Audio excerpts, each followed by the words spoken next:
कैसे हो बच्चों? आज का जो हमारा टॉपिक है वो है ग्रेविटेशन चैप्टर का, gravitational field due to thin spherical shell और होलो स्फीयर। तो मुझे इसका डेरिवेशन निकालना है। ठीक है, करते हैं स्टार्ट। टॉपिक हेडिंग को डालता हूँ एक बार मैं, field gravitational field due to thin spherical shell और होलो स्फीयर। इसको क्या कहेंगे? होलो स्फीयर भी कहते हैं, होलो स्फीयर। देखो, होलो स्फीयर या थिन स्फेरिकल शेल का मुझे क्या निकालना है? Gravitational field. तो आज का हमारा ये डेरिवेशन होगा। स्टार्ट करते हैं। पहले एक बार मैं होलो स्फीयर को बनाता हूँ। होलो स्फीयर किसे कहेंगे? इसके अंदर कोई, ये सपोज ये स्फीयर है, इसके अंदर कोई मटेरियल फील्ड नहीं होगा। जो टोटल मास होगा वो कहाँ कॉन्सेंट्रेट होगा?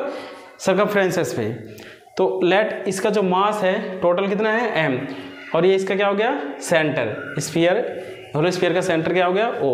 और जो इसकी रेडियस हो गई है वो हमने ले ली लेट a। मुझे फील्ड निकालना है किसी पॉइंट पे, पॉइंट p पे, जो कि डिस्टेंस कितनी है? r डिस्टेंस से सेंटर से, r डिस्टेंस पे है। यहाँ पे मुझे फील्ड फाइंड आउट करना है।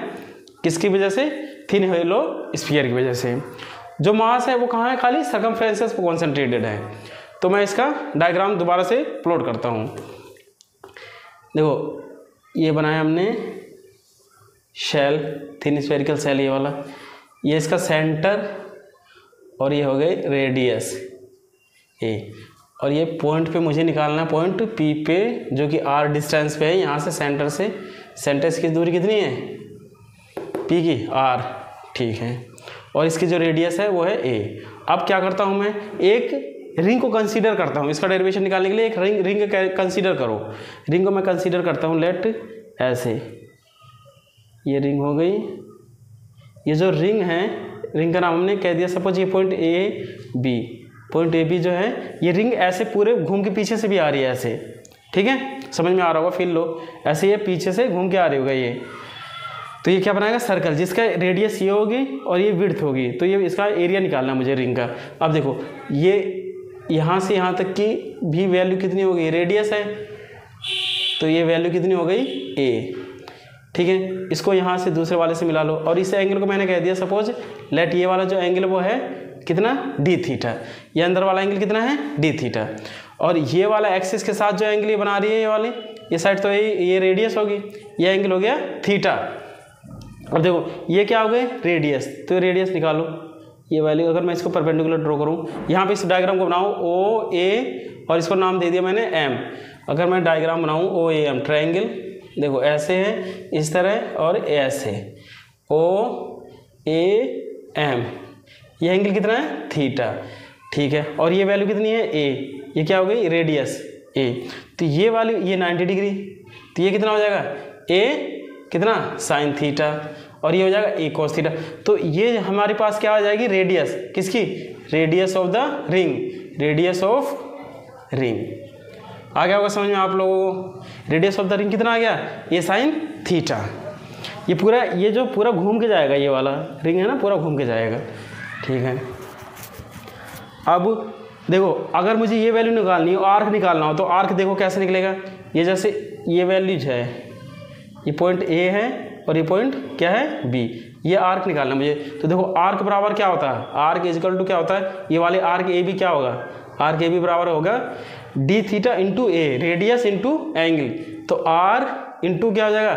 D theta, sorry R into D theta, A into D theta. Radius क्या है इसका? ए। ए बराबर क्या है? रेडियस ऑफ होलो स्फीयर, लिख लेते हैं, होलो स्फीयर। एम बराबर क्या है? Mass of sphere, hollow sphere. जो इसका क्या है? M is the mass of the hollow sphere. तो आर्क लेंथ की, आर्क ए बी बराबर कितना आ गया? A D theta. ये वैल्यू कितनी आ गई? A D theta. तो ये वैल्यू कितनी आ गई? A D theta. ठीक है, अगर अब क्या करूं मैं? अगर मुझे निकालना हो सपोज इसका area, area of the ring, area of ring. देखो, एरिया ऑफ द रिंग क्या होगा? अगर हमें एरिया ऑफ द रिंग निकालना हो तो क्या होगा? ये क्या? सर्कमफ्रेंस निकाल लो पहले। इसका सर्कम, ये जो सर्कल है पूरा घूम के आ रहा होगा, ये ऐसे करके देखो, ये यहाँ से आया है यहाँ पे, तो ये पूरा ऐसे करके ऐसे घूम के जा रहा होगा और ये ऐसे इसको मिलेगा और ये हो गया हमारा रेडियस। कितना है ये हमारा हो गया, ये तो विड्थ हो गई, ये डी थीटा क्या हो गई यहाँ पे विड्थ, ये वाली वैल्यू आर्क है ना, और ये क्या हो गई, ये घूम के आ रही है, ये वैल्यू क्या हो गई रेडियस, ओ सेंटर हो गया। अगर इसका यहाँ से ये सेंटर हो गया कोई ओ डैश मान लिया, तो ये रेडियस कितनी है ए साइन थीटा। तो देखो इस सर्कल का सरकमफ्रेंस इनटू विड्थ अगर मैं मल्टीप्लाई कर दूंगा तो क्या आ जाएगा एरिया ऑफ द रिंग। दोबारा से देखो, ये जो सर्कल है पीछे ऐसे घूम के आ रहा होगा, तो जो इसका सरकमफ्रेंस होगा, सरकमफ्रेंस कितना होगा ए साइन थीटा और पाई से मल्टीप्लाई कर दे 2 पाई से, तो क्या आ जाएगा सर्कमफ्रेंस, और विड्थ से मल्टीप्लाई कर दूं मैं तो क्या आ जाएगा एरिया ऑफ द रिंग। तो एरिया बराबर क्या होता है, अगर हम ऐसे रेडियस आर हो तो 2 पाई आर होता है, तो यहाँ देखो क्या होगा 2 pi into radius of the ring. Radius of the ring कितना है ए साइन थीटा, ये तो क्या आ गया हमारा सरकमफ्रेंस, ये क्या आ गया हमारा सरकमफ्रेंस, और विड्थ से मल्टीप्लाई कर दो तो विड्थ कितनी है हमारी ए डी थीटा, ए डी थीटा। तो ये क्या आ गया मेरा एरिया ऑफ द रिंग। कितना आ जाएगा देखो इसको 2 pi A square sine theta D theta, ये आ गया area of the ring.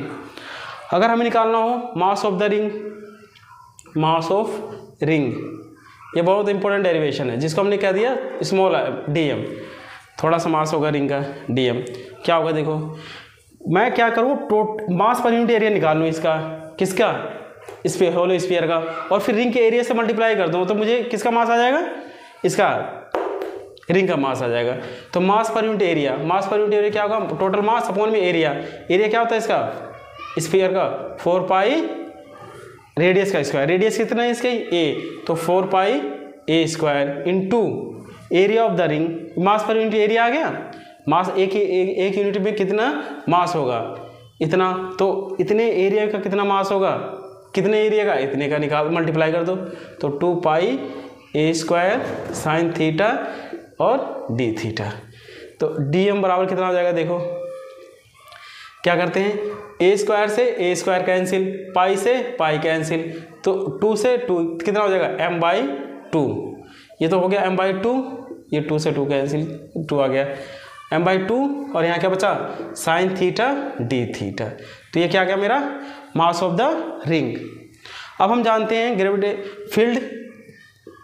Gravitational field due to ring वाले का जब हमने डेरिवेशन निकालना था तो उसके वजह से फील्ड निकाला था हमने, कितना आया था डी की value G into mass of the ring, mass of the ring कितना है डी एम इंटू, अगर देखो मैं इस वाले साइड को मिला लूँ इससे, पॉइंट पी है ये सपोज एंगल क्या आ गया अल्फा, और ये साइड हो गई जेड, कहाँ से ओ से लेके पी तक की साइड कितनी हो गई जेड लेंथ, और ये है ओ ए, इसकी वैल्यू कितनी है ए, और ये कितना है आर। ठीक है, तो फील्ड ड्यू टू रिंग का डेरिवेशन भी हमने क्या हुआ था ग्रेविटेशन फील्ड निकालने का, तो उसका डेरिवेशन क्या था D equal to G D M into cos alpha, पहले वाली क्लास में जाके देख सकते हैं आप, G mass of the ring into cos alpha upon में जेड का स्क्वायर। ठीक है भाई, इक्वल्स टू क्या करो G into D M mass of the ring, mass of the ring कितना है m by 2 sine theta D theta, m by 2 sine theta D theta, D M की वैल्यू आ गई इंटू कोस अल्फा अपॉन में z का square.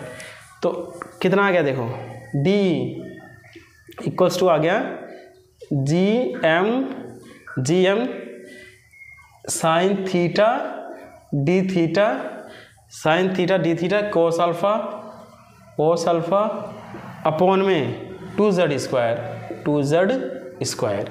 ये field किसकी वजह से आ गया मेरी, ये आ गया रिंग की वजह से फील्ड आ गया। अब हमें क्या करना है, इसको इक्वेशन नंबर क्या कर दो 1 पुट।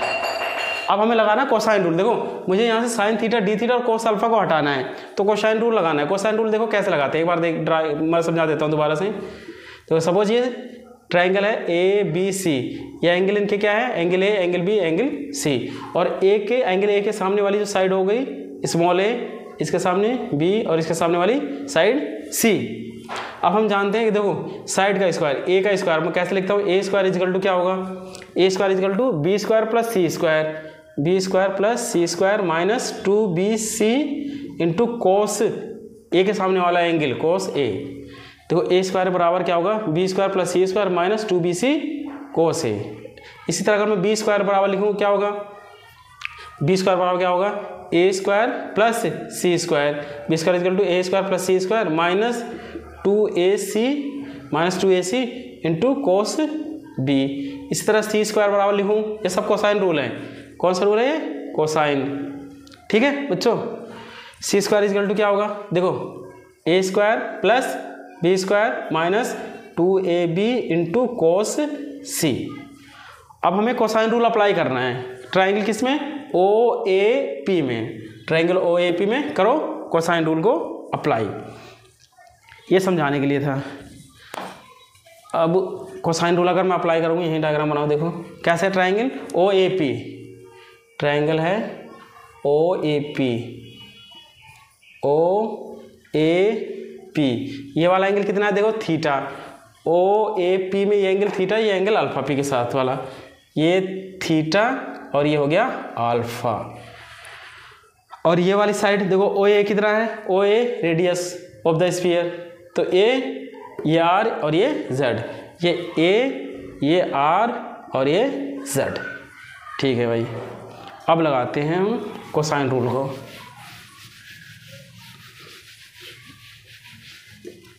देखो क्या होगा, Z स्क्वायर इजकल टू क्या होगा, ए स्क्वायर, देखो इस वाली साइड का square is equal to A square plus R square minus 2AR cos theta.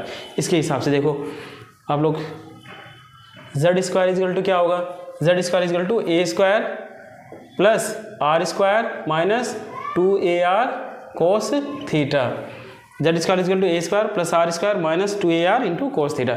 Differentiate कर दो इसको, तो ये कर कितना आ जाएगा, 2Z dz इजकल टू, ए क्या है रेडियस, ये क्या है कांस्टेंट 0, आर क्या है distance constant, differentiation 0 minus 2AR cos theta का डिफरेंशिएशन क्या होगा, minus sign theta D theta.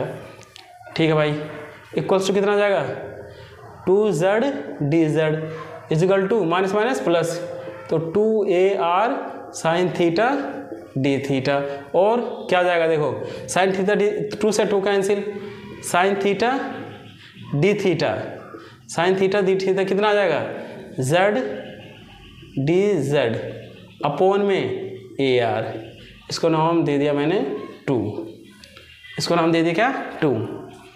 अब इसी तरह दोबारा कोसाइन रूल लगाओ इसी वाले ट्रायंगल में OAP में। ठीक है, यहाँ पे कोस अल्फा को निकालना है, कोस अल्फा को निकालने के लिए क्या करना पड़ेगा, तो ए स्क्वायर इजकल टू दिस का square plus this square minus 2a। तो देखो क्या होगा, ए स्क्वायर इक्वल्स टू क्या लिखूंगा मैं, कोस अल्फा चाहिए होगा क्योंकि यहाँ पे देखो कोस अल्फा का उठाना है। ए स्क्वायर इजकल टू क्या होगा, R square plus Z square, R square plus Z square, A square is equal to R square plus Z square minus 2RZ into cos alpha, minus 2RZ into cos alpha, ये वाला angle देख लो। तो ये cos alpha बराबर क्या हो जाएगा, देखो यहाँ से कोस अल्फा इजकल टू क्या आ जाएगा, R square plus Z square, R square plus Z square, इस वाले को इधर लेके पूरा माइनस ए स्क्वायर इधर आ जाएगा, और अपॉन में यह वाला टर्म नीचे 2RZ कहाँ गई डिनोमिनेटर में, इसको पुट कर दिया 2, सेकंड नाम दे दिया इसको नंबर। ठीक है भाई, सेकंड नहीं सॉरी थर्ड, सेकंड तो आ गया, फर्स्ट सेकंड थर्ड। अब सेकंड और थर्ड की जो वैल्यू है साइन थीटा डी थीटा और कोस अल्फा की वैल्यू उठा के पुट करो किसमें, फर्स्ट वाले में, put in first, put in first, first में पुट करते हैं। देखो क्या है, डी ई इक्वल्स टू क्या है, डी बराबर क्या है GM अपॉन में 2Z स्क्वायर, GM अपॉन में 2Z square into sine theta D theta, sine theta D theta कितना है Z dz अपॉन में AR इंटू कोस अल्फा। देखो GM sine theta D theta की वैल्यू मैंने लिख दी यहाँ से, साइन थीटा dz अपॉन में AR। कोस अल्फा की वैल्यू कितनी है, कोस अल्फा की वैल्यू है R square plus Z square, R square plus Z square minus का ए स्क्वायर अपॉन में 2RZ। यहाँ क्या है जी एम अपॉन में 2z², जी एम अपॉन में 2z², sign theta D theta, ये वैल्यू आ गई sign theta D theta, cos alpha की वैल्यू यहाँ से आ गई r² + z² - a² में 2rz। इसको सोल्व करते हैं थोड़ा सा, देखो क्या होगा, जी एम अपॉन में, ठीक है, जी एम अपॉन में कितना आ जाएगा, ये एक z से ये वाला z कैंसिल कर दो, कितना आ गया, जी एम अपॉन में 2z², जी एम अपॉन में 2z², और a देखो 2 से 2 की मल्टीप्लाई करेंगे तो यहाँ कितना आ जाएगा 4, यहाँ तो रखो 4, 2 से 2 की मल्टीप्लाई कर दिया 4, और z², और यहाँ क्या आ जाएगा a और r, तो कितना हो जाएगा ar² और z²। ये देख लो दोबारा से एक बार देखते हैं, देखो 2 में 2 की मल्टीप्लाई करा तो 4 आ गया, z² आ गया ये, और a और r², ar², 4 ar² और z², ये आ गया। इन 2 में क्या है, ऊपर r² प्लस z² माइनस का a का स्क्वायर, ये ग्रेविटेशनल फील्ड आ गया, किसकी वजह से, रिंग की वजह से। अभी क्या करो कि देखो कांस्टेंट क्या है, a और r, a तो क्या है radius of the hollow sphere, और r क्या है डिस्टेंस, ये तो कांस्टेंट है, z इसमें वेरिएबल है, तो z को हम क्या करते हैं, इसके नीचे ले जाते हैं, तो z² को यहाँ रख के ना इसके नीचे ले जाओ ऐसे, ये पूरे को एक साथ रख दो। इसको थोड़ा सा और सोल्व करते हैं, भाई,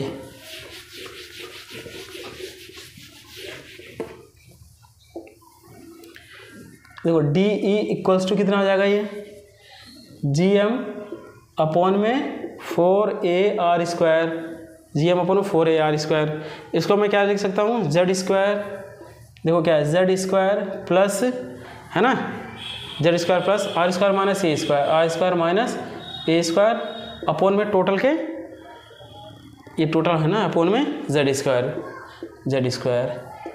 ठीक है।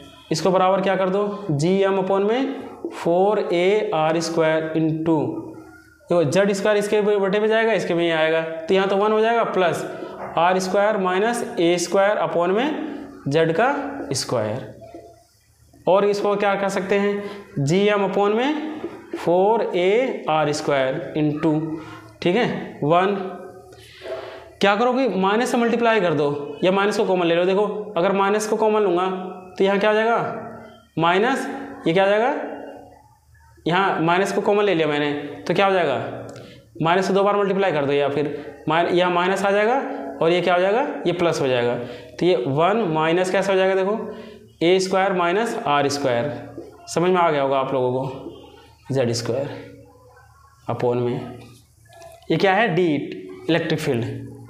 अगर टोटल इलेक्ट्रिक फील्ड निकालना मुझे, तो क्या करूँगा मैं, इंटीग्रेट, तो डी ई का इंटीग्रेशन कितना आ जाएगा, ई इक्वल्स टू कितना आ जाएगा, देखो जी एम अपॉन में 4ar², 4ar², 1 minus a² minus r² upon में z का स्क्वायर का इंटीग्रेशन। अब ये क्या है, ये तो पूरा कांस्टेंट है, इसको बाहर निकालो, जी एम अपॉन में 4ar² बाहर आ गया, देखो, और सॉरी एक चीज़ रखना यहाँ पर हम भूल गए, कहाँ पे, dz, ये dz भी था पूरे एक्सप्रेशन में, dz यहाँ भी है, dz यहाँ भी है, dz यहाँ भी है, और dz यहाँ भी है, dz यहाँ भी है, तो इंटीग्रेशन कर दिया हमने dz के रिस्पेक्ट में, तो कितना आ जाएगा, इसका यहाँ तो z आ जाएगा इंटीग्रेशन, और यहाँ क्या आ जाएगा, देखो 1/z, ये कांस्टेंट है, तो 1/z² dz का इंटीग्रेशन कितना होगा, -1/z, ये माइनस है तो ये प्लस आ जाएगा, a² माइनस r² अपॉन में कितना, z। समझ में आ गया होगा आप लोगों का ये इंटीग्रेशन। तो ये क्या आ गया, टोटल इलेक्ट्रिक फील्ड, ये ई बराबर कितना आ गया, देखो दोबारा से, जी एम अपॉन 4ar², ये क्या है कांस्टेंट, ये बाहर आ गए, ठीक है, dz अंदर यहाँ आ जाएगा, तो dz का इंटीग्रेशन कितना हो जाएगा, z, ठीक है, a² माइनस r² क्या है, कांस्टेंट, तो ये तो ऐसे रहेगा 1/z² का इंटीग्रेशन क्या होगा -1/z, तो माइनस से माइनस क्या हो जाएगा प्लस बना देगा और z हो गया, तो a² - r² अपॉन में z। ये मेरा क्या गया टोटल फील्ड। अब क्या करना है, ये जो पॉइंट है ये पॉइंट वेरी कर सकता है, बाहर भी हो सकता है, अंदर भी हो सकता है, सरकमफ्रेंस भी ओपी भी हो सकता है, तो अब हम इसको वेरी करेंगे।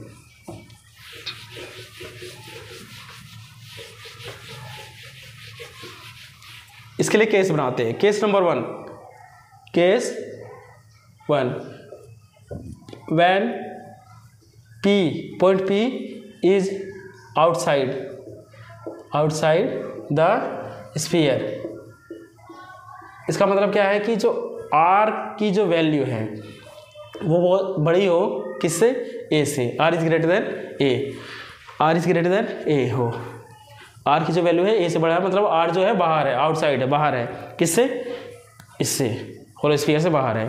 तो अब देखो ये जो पॉइंट है, पॉइंट कहाँ से कहाँ तक वेरी कर सकता है, पॉइंट जो इसकी लिमिट कहाँ से कहाँ तक वेरी कर सकती है। सपोज ये जो रिंग है, ये रिंग जब यहाँ पे आएगी, देखो रिंग अगर यहाँ से आके यहाँ तक पूरा फैल जाए, तो अगर रिंग ये यहाँ पे आ जाए तो ये डिस्टेंस कितनी हो जाएगी, ये टोटल डिस्टेंस कितनी है r, और ये डिस्टेंस कितनी है a। तो यहाँ से यहाँ तक जब रिंग यहाँ पे आ जाएगी तो ये वैल्यू कितनी हो जाएगी, ये टोटल r है, ये a है, तो ये कितनी आ जाएगी r - a। तो z वेरी, z कहाँ से कहाँ तक वेरी करेगा, z वेरीज फ्रॉम कहाँ से कहाँ तक, लोअर लिमिट कितनी हो जाएगी इसकी r - a, इस वाले पॉइंट पे जब आ जाएगा टू r - a से, देखो जब ये रिंग यहाँ आ जाएगा और जब ये रिंग यहाँ से ऐसे फैल के जाएगी यहाँ पे, तो ये पूरे इसको कवर कर लेगी।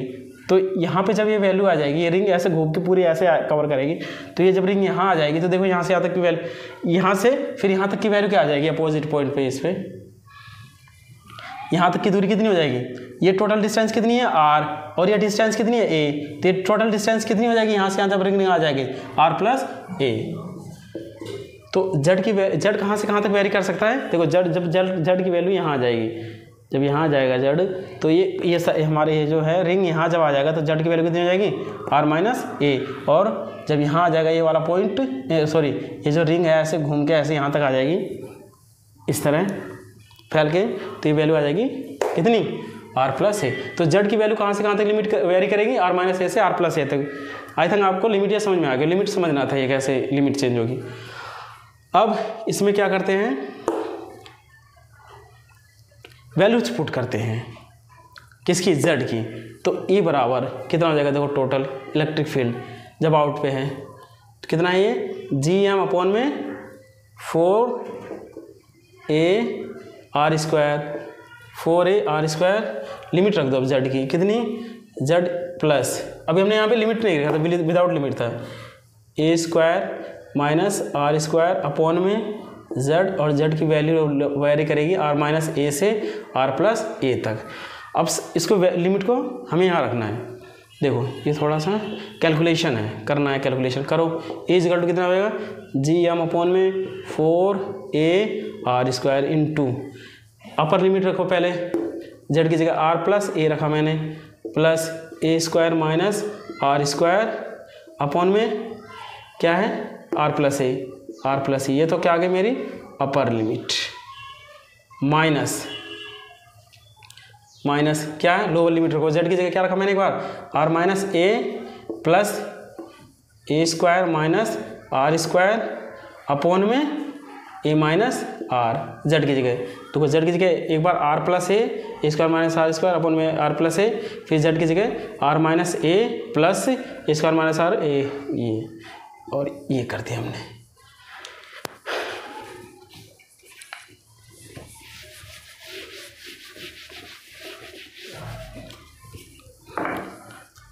आगे देखते हैं इसको, तो E बराबर कितना आ जाएगा, E बराबर आ जाएगा Gm अपॉन में 4a r² into Gm upon 4a r², क्या करो इसमें r + a का होल स्क्वायर हो जाएगा, ये r + a का होल स्क्वायर और प्लस a² - r², कैलकुलेशन करनी है बस, अपॉन में क्या हो जाएगा r + a, ठीक है, ये हो गया एक ब्रैकेट के अंदर, फिर क्या है माइनस ये वाला, सॉरी ये क्या है हमारा r - a, यहाँ आर माइनस ए है ना, ये आर माइनस ए, ये वाली, ये क्या हो जाएगा आर माइनस ए का होल स्क्वायर और plus A square minus R square, A square minus R square upon में R minus A equals to, देखो क्या होगा जी एम अपॉन में 4ar स्क्वायर। इसको 1 मिनट ऐसे कर लेते हैं,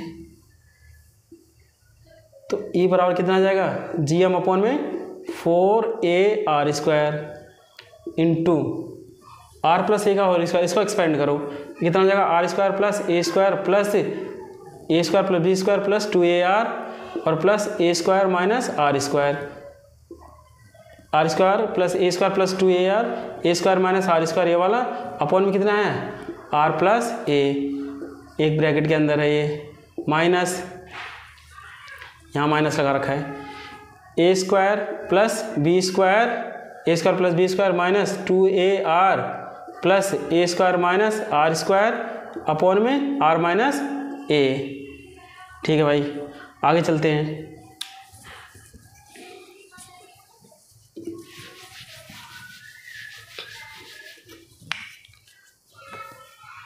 इक्वल्स टू कितना आ जाएगा, देखो जी एम अपॉन में 4ar square, G M upon में 4ar स्क्वायर इंटू, देखो R square plus A square plus, देखो आर स्क्वायर से क्या हो गया, ये आर स्क्वायर से minus R square cancel, A square कितना आ जाएगा 2a स्क्वायर, यहाँ कितना आ गया 2a स्क्वायर है ना, A square 2a square plus 2ar upon में कितना है ये भाई आर प्लस ए माइनस ये वाला, देखो यहाँ से plus R square minus R square, A square 2a square minus 2ar upon में कितना भाई यहाँ आर माइनस ए और ये हो गया बंद, ब्रैकेट कर दिया हमने बंद। ठीक है, equals to G M upon में 4ar स्क्वायर इंटू, अब देखो एक चीज़ यहाँ देखो 2a पूरे में इंटायर में क्या है कॉमन है, तो 2a को मैं बाहर निकाल लेता हूँ, 2a को निकाल लिया हमने बाहर, तो यहाँ क्या बचेगा 2a को यहाँ से भी सब जगह से 2a को बाहर निकाल लिया, तो यहाँ 2a बाहर आ गया तो क्या बचेगा a प्लस, देखो 2a बाहर आ गया तो यहाँ बचेगा a, यहाँ क्या बचा r अपॉन में r प्लस a। ठीक है, माइनस, देखो यहाँ पे ये क्या है कि यहाँ से भी हमने क्या निकाल लेते हैं, क्या बचेगा यहाँ पे 2a को बाहर निकाल लेते a माइनस r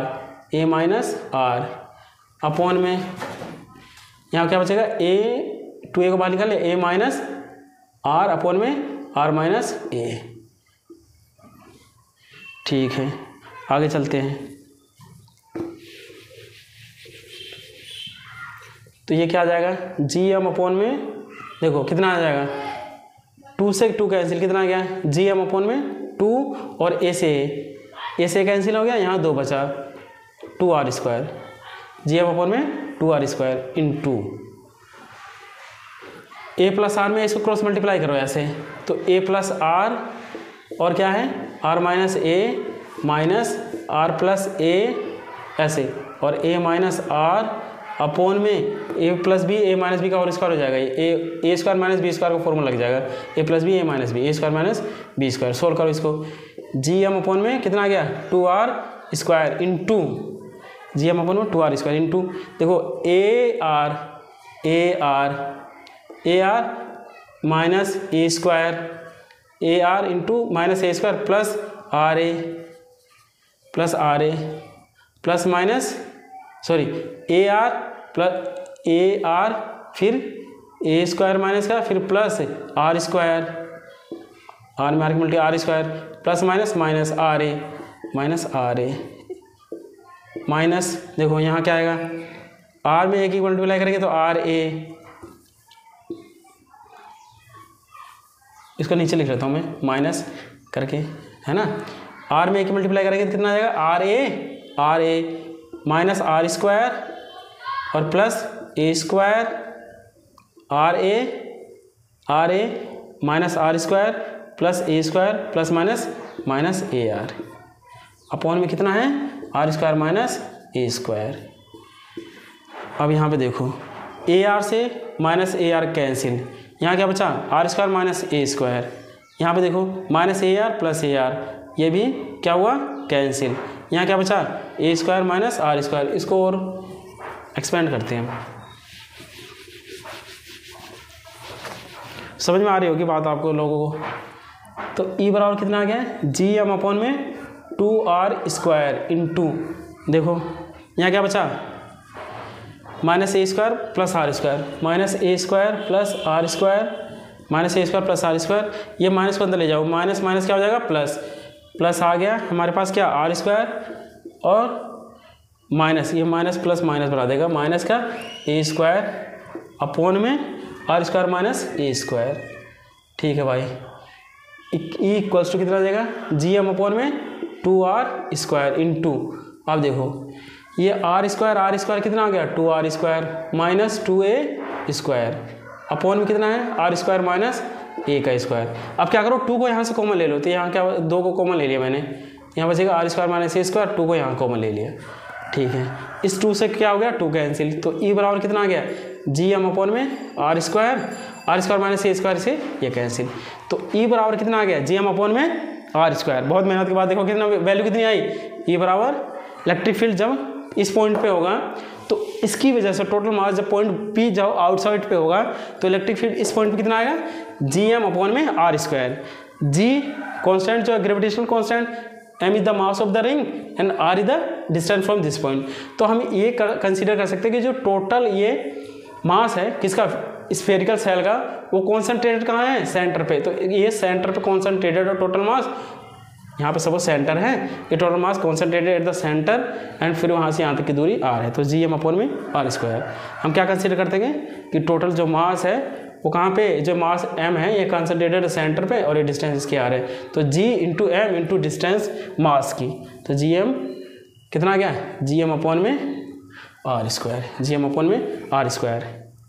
ठीक है भाई, ये कब है डेरिवेशन जब फील्ड हमारा कहाँ, जो पॉइंट कहाँ हो आउटसाइड द स्फेरिकल सेल। अगर जो पॉइंट P है इनसाइड होगा तो क्या होगा, देखो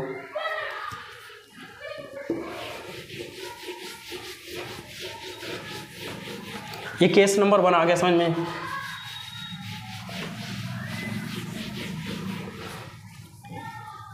केस 2 क्या हो सकता है, when point P lies inside,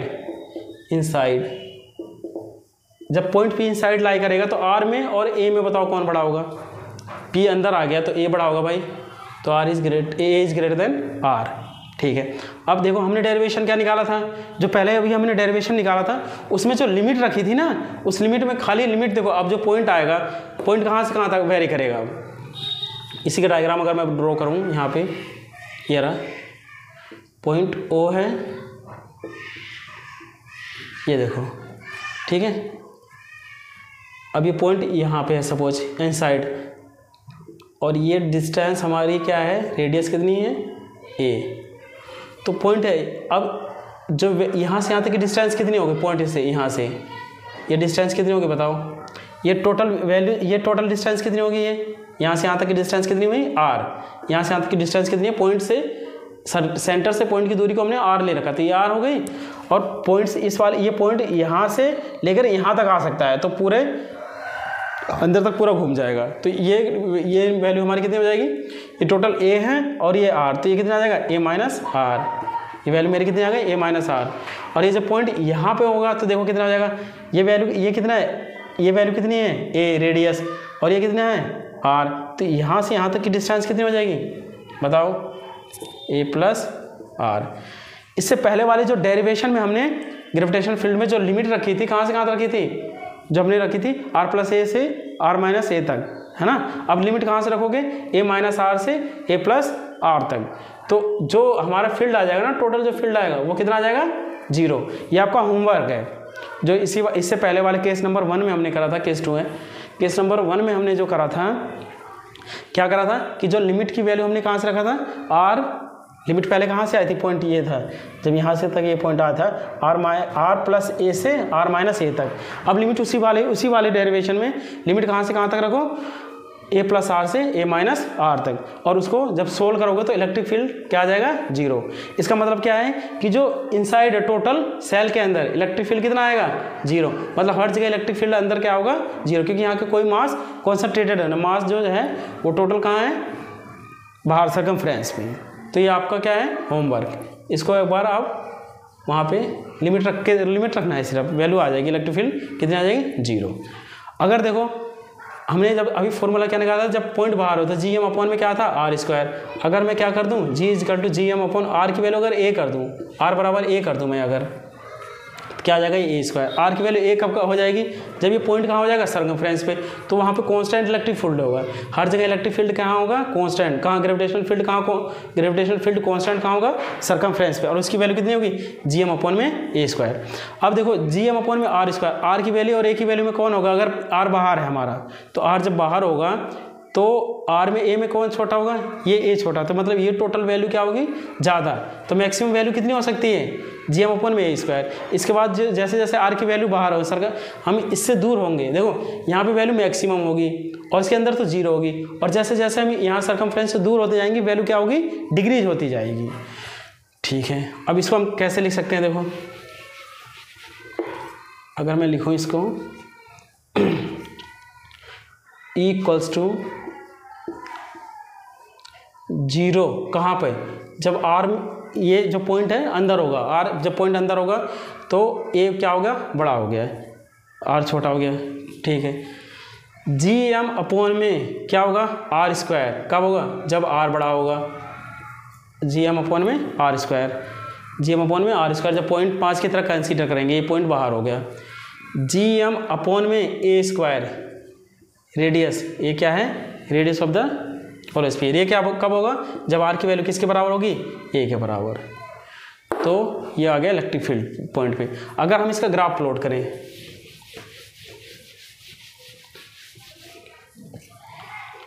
electric field में और पॉइंट में, ये द इलेक्ट्रिक फील्ड और ये आर हो गया, ये हो गया 0, यहाँ पे इलेक्ट्रिक फील्ड 0 है, सेंटर हो गया ये। ठीक है, अब देखो सेंटर से यहाँ तक इलेक्ट्रिक फील्ड क्या होगा, 0, तो सेंटर से ए तक, रेडियस तक इलेक्ट्रिक फील्ड क्या होगा, 0। ए पे ही आते ही इलेक्ट्रिक फील्ड मैक्सिमम हो जाएगी, मैक्सिमम वैल्यू कितनी हो जाएगी, ये है मैक्सिमम, जी एम अपॉन में ए स्क्वायर। तो इलेक्ट्रिक फील्ड मैक्सिमम आ गई कहाँ पे, तो ई बराबर यहाँ क्या है, 0। ठीक है, जब कहाँ तक, जब आर की वैल्यू ए से लेस हो, जैसे ही आर के बराबर ए आ जाएगा यहाँ पर इस वाले पॉइंट पे, इलेक्ट्रिक फील्ड मैक्सिमम हो जाएगी, और वो मैक्सिमम कितनी हो जाएगी वैल्यू, यहाँ पर जी एम अपॉन में ए स्क्वायर, आर बराबर ए पे। ठीक है भाई, तो इलेक्ट्रिक फील्ड ऐसे आ रही है, यहाँ से ऐसे आई फिर ऊपर गई, ठीक है, यहाँ पे मैक्सिमम आ गई, फिर इसके बाद डिक्रीज होने कर शुरू कर देगी, क्या आ जाएगा, जी एम अपॉन में आर स्क्वायर। पॉइंट जब बाहर आ जाएगा तो ये इलेक्ट्रिक फील्ड ऐसे आ जाएगा डिक्रीज। तो हमारा डायग्राम किसका बन गया, इलेक्ट्रिक फील्ड में और पॉइंट की जो डिस्टेंस है। तो ये सारी कहानी थी ग्रेविटेशनल फील्ड निकालने की due to thin spherical shell और होल स्फीयर। आई थिंक आपको ये पूरा डेरिवेशन समझ में आ गया होगा। कहीं डाउट हो तो कमेंट सेक्शन में जाकर आप बता भी सकते हैं। तब तक आप अपनी और अपनी फैमिली का ध्यान रखिए। Thank you and bye bye.